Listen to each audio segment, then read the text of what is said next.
The number of people who have died in the U.S. from COVID-19 has passed 170,000.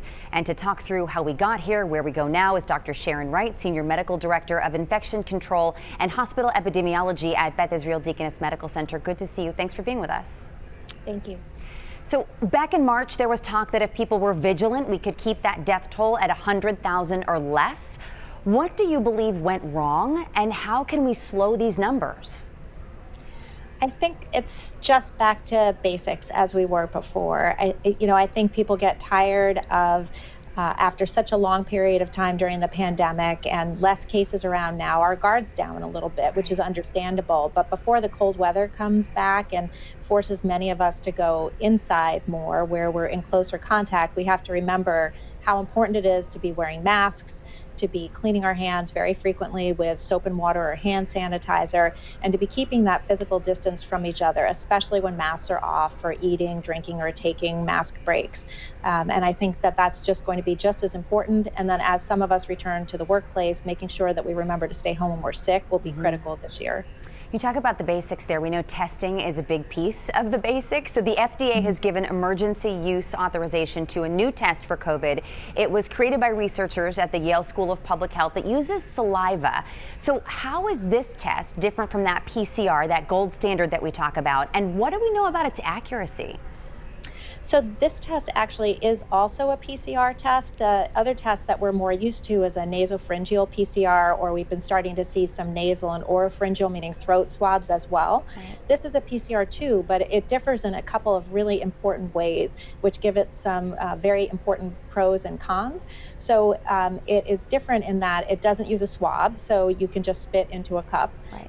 And because it uses some different protein, enzymes, and heat to do the test, it doesn't become so dependent on the reagents that have been a problem in the supply chain, causing shortages and shortage of tests. Besides that, I think it works on a lot of different platforms, meaning a lot of different companies' tests. It's not so proprietary, and so that makes it more available for use. On the downside, it isn't a point-of-care test. Really needs to be run in a big commercial lab or a hospital or an academic setting where you have a big lab to do the test, because it still does need to be done carefully. The sensitivity of it is about 90 to 94%, depending on the test that you use for comparison, but I think it will be an important addition, especially if there are issues with shortages of materials used for the test. Sure, we talk about the supply chain all the time. So let's shift gears just a bit. We're waiting for a vaccine, and we talk about herd immunity. We hear this come up over and over. So if enough people get the virus, it can't spread anymore. The number was thought to be about 70% of the population, but now some researchers today are saying that it could be significantly lower than that 70%. What's your take on that? From my standpoint, it's hard to know with the information that we have now. They're basing that on things that we often say for influenza, where we expect about 70% of the population to need to be immune in order to have herd immunity. And to remember that herd immunity comes either from a vaccine or from people getting the infection naturally.